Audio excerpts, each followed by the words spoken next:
Welcome back friends. आज हम again उसी सीरीज़ को कंटिन्यू करते हुए वेब डेवलपमेंट 11th क्लास के लिए हम सीखेंगे कुछ और टैग्स। कौन से टैग्स आज हम कवर कर रहे हैं ये देखते हैं। आज हम देखेंगे कुछ और टैग्स।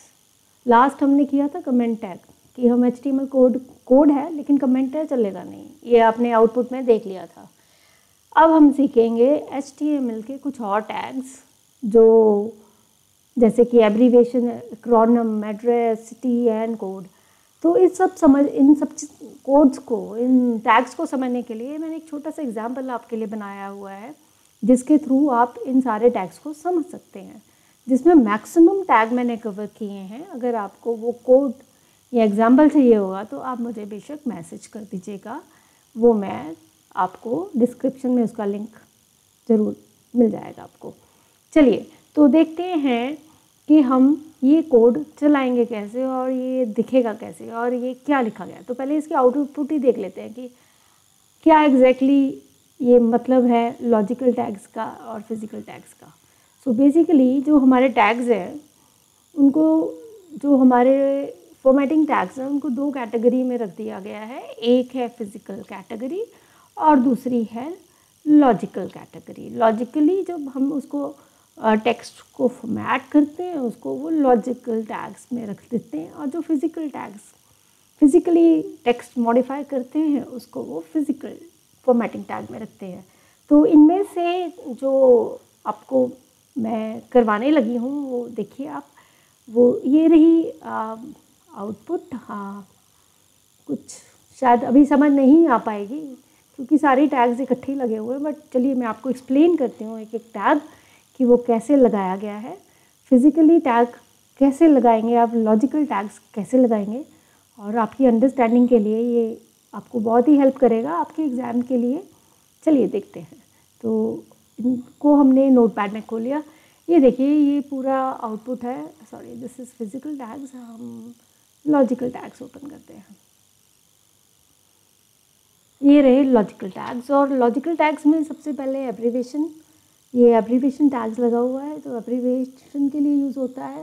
एक्रोनिम टैग्स, एक्रोनिम बनाने के लिए ये देखिए। तो आपको ये कुछ टैग्स ऐसे नज़र आ रहे हैं। ये दो टैग्स हैं, एक्रोनिम एंड दूसरे एब्रीवेशन टैग, ये आपके सामने, और इसका टाइटल लगा हुआ है। तो अगर आप माउस का पॉइंटर यहाँ लेकर जाएंगे तो ये देखिए नीचे बॉक्स बन रहा है, welcome to W3 HTML school, ऐसे ही यहाँ पर। सो ये टाइटल लगे हुए हैं और ये उनका एक एक्रोनिम बनकर आ रहा है और एक हमारा दूसरा एक बन के आ रहा है जी,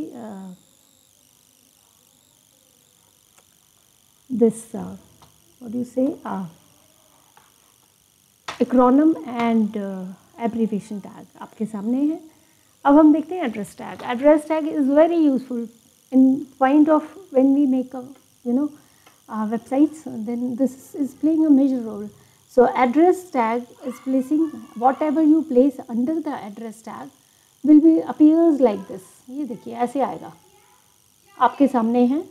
और इसको अगर हम कोड में देखें तो आपको कोड कुछ ऐसे नज़र आएगा। ये रहा कोड। एड्रेस के अंदर जो भी आप एड्रेस लिखोगे वो एड्रेस की तरह बिहेव करेगा। थोड़ा सा उसका कलर, फॉन्ट देखिए, नॉट कलर बट उसका स्टाइल थोड़ा सा बदल गया, उसको इटैलिक कर दिया उसने लिखने में। सो ये एड्रेस का अपना रूप रंग है, इसका अपनी फॉर्मेटिंग है। तो ये ऐसे करके आपके लिए एड्रेस टैग बनता है। And then city, situations.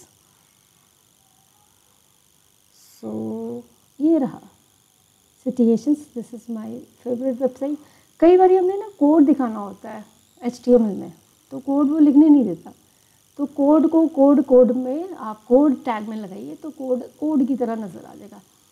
कई बार हम कुछ ब्लॉक कोड बनाना चाहते हैं, जैसे कोट्स नहीं मिलते हैं, कोट्स लिखना चाहते हैं। ये देखिए उसकी आउटपुट आपको ऐसे नज़र आ रही है। थोड़ा सा इंटेंड हुआ पड़ा है, इधर से इधर है, बाकी सब देखिए कैसे आ रहे हैं। एंड आपको ये करने देगा। ये देखिए यहाँ लिखा हुआ है ये कोड टैग। उसके बाद आ जाता है डेल। Del is deleting. क्या डिलीट? जो टेक्स्ट लिखा है वो है लेकिन डिलीटेड है। तो कई बार कुछ पॉलिसीज़ पढ़ानी भी हैं और वो इम्प्लीमेंट भी नहीं करानी।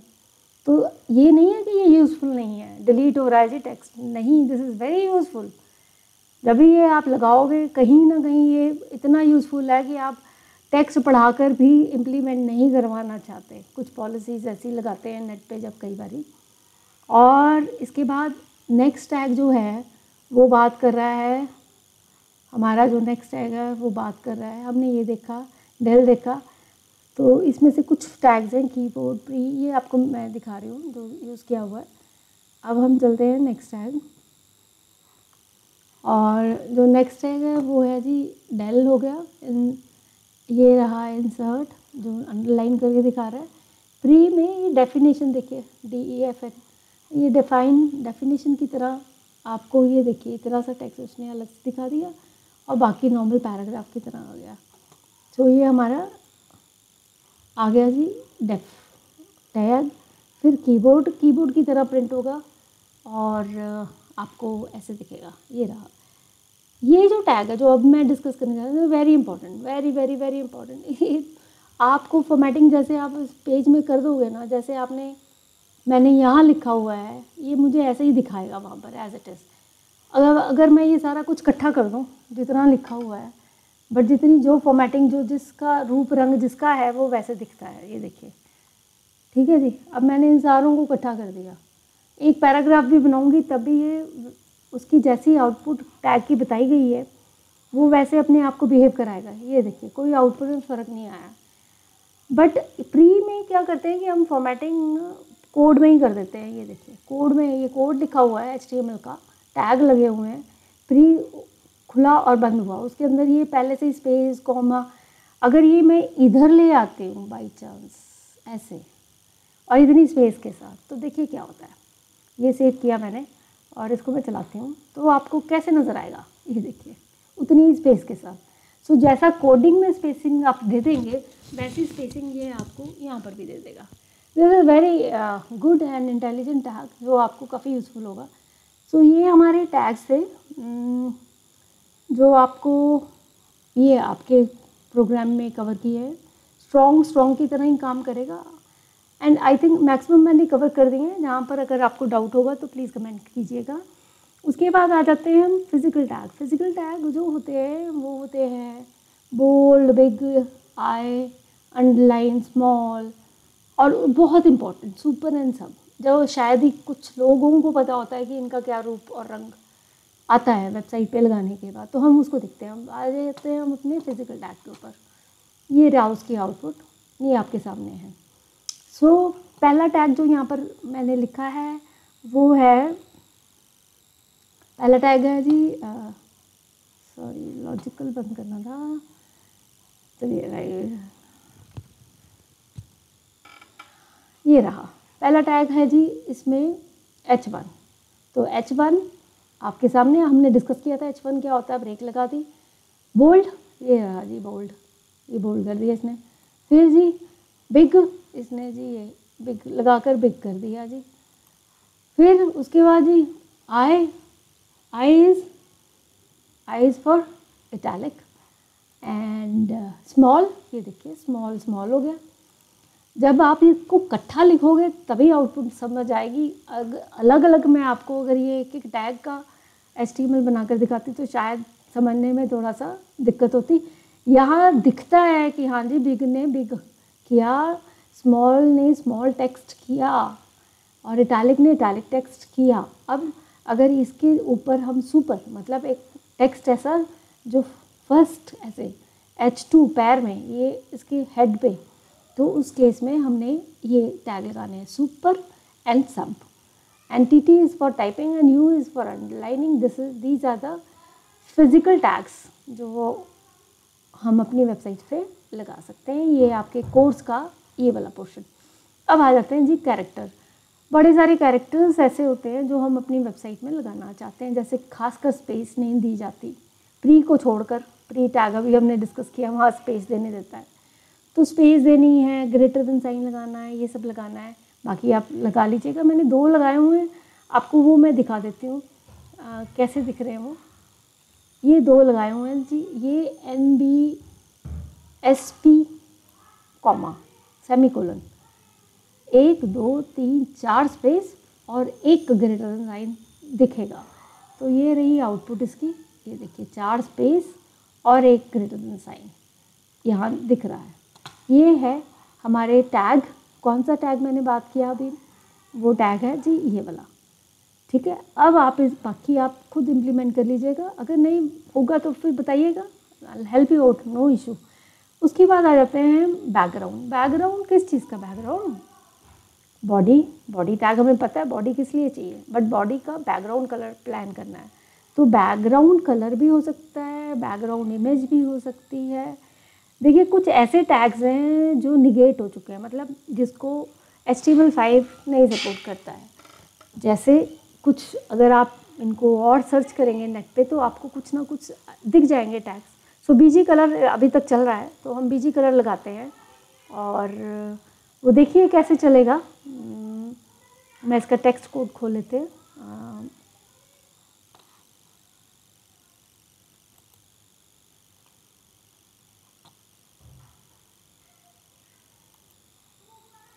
तो अब मुझे क्या करना है, अब मुझे आई वांट कि मैं BG कलर बॉडी का चेंज करूँ।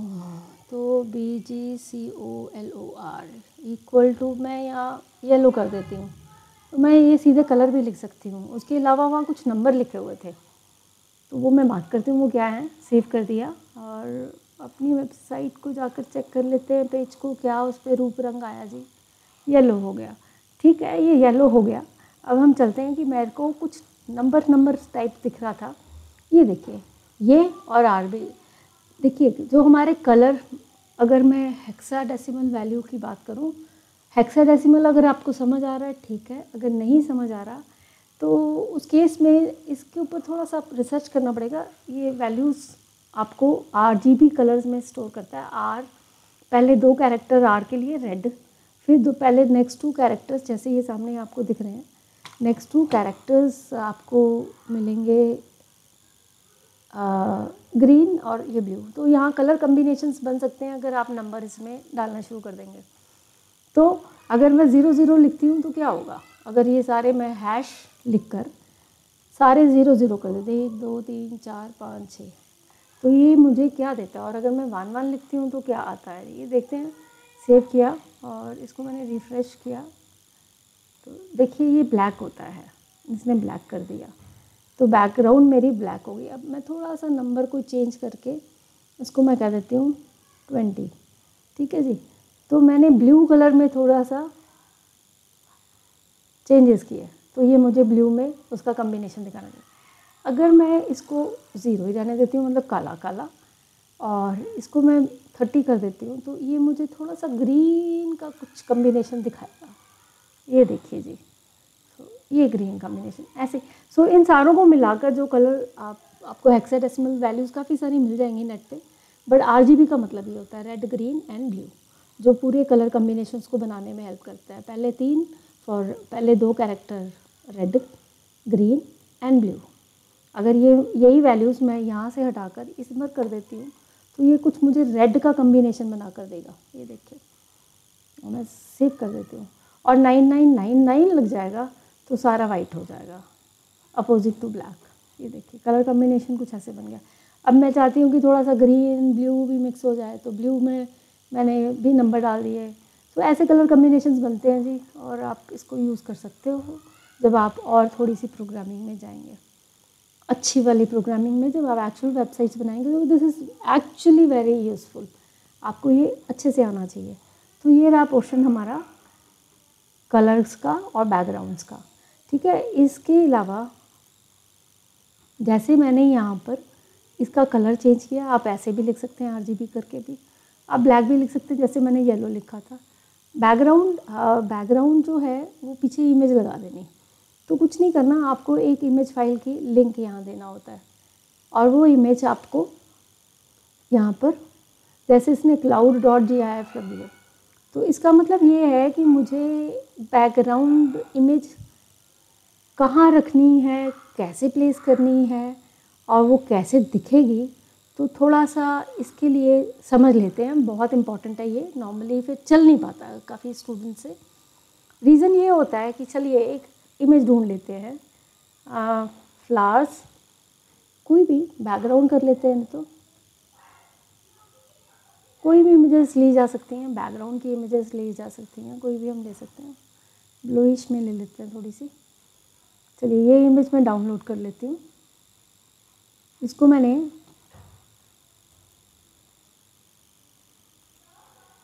डाउनलोड कर लिया। आपने वहीं पर डाउनलोड करूँगी जहाँ मुझे उसको यूज़ करना है। देखिए मैं आपको दोबारा बोल रही हूँ, ये इजी नहीं होता है, इसमें थोड़ा सा हमें ध्यान से इस फाइल को बताना होता है। तो इसको मैंने सेव कर लिया। इसकी डायरेक्टरी वही मैंने रखी है जहाँ पर मेरी फाइलें पड़ी हैं। ये देखिए मेरी फाइल भी यही है HTML, और ये भी यही है। अगर आपको पाथ देना नहीं आता तो ये करेक्ट तरीका है, अपनी बैकग्राउंड फाइल और मतलब कोई भी इमेज और अपनी HTML फाइल को एक ही फोल्डर में रखिए। अब मैं इसको बताती हूँ कि हमने बैकग्राउंड कैसे चेंज करना है। उसका सिंटैक्स आपके सामने है। बैकग्राउंड देने के लिए मुझे BG नहीं लिखना, बैकग्राउंड पूरा लिखना है, BACK, back and ground, back GROUND,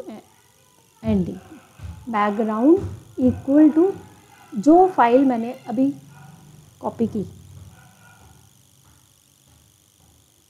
ये भी ध्यान रखना है कि PNG है या JPG है, देख लेते हैं एक बारी दोबारा से, क्योंकि ये भी हो सकता है ना चले फिर। दिस इज़ JPG, और इसको हम सेव करते हैं टेक्स्ट को और देखते हैं ये चलता है कि नहीं। और सेव किया और इसको टेक्स्ट कोड को हम रिफ़्रेश कर लेते हैं। तो रिफ़्रेश, ये देखिए मेरी बैकग्राउंड आ गई। अब बैकग्राउंड का एक साइज़ था तो उसने दोबारा रिपीट करनी थी, इसलिए आपको ऐसे नज़र आएगा। सो बहुत इजी है, मैं दोबारा रिपीट कर रही हूँ। अगर आपको इमेज का पाथ डिफ़ाइन करना नहीं आ रहा तो अपनी इमेज फाइल और टेक्स्ट फाइल को, इमेज फाइल और HTML की फ़ाइल को एक ही जगह रखिए, एक ही फोल्डर में रखिए, और उसको लिखना ऐसे पड़ेगा तो वो अपने आप अपनी ही डायरेक्टरी में से ये फाइल को सर्च कर लो। तो बैकग्राउंड आपके सामने चेंज हो गया। अब हम चलते हैं, ये बैकग्राउंड होता है। बैकग्राउंड आप जैसा मर्जी बना सकते हैं, जो भी इमेज आपको नज़र आएगी उसमें। तो ये आप ट्राई कर लीजिएगा। अब आज नेक्स्ट टॉपिक जो है वो है HTML लिंक्स। तो ये जो टॉपिक्स है ये हम नेक्स्ट वीडियो में डिस्कस करेंगे। Till that time, thank you very much to watching this video, और अपने सजेशंस ज़रूर दीजिएगा और अपने क्वेश्चंस स्टूडेंट्स आप ज़रूर दीजिएगा। हो सकता है मैं आपकी और भी हेल्प कर पाऊँ। Thank you very much.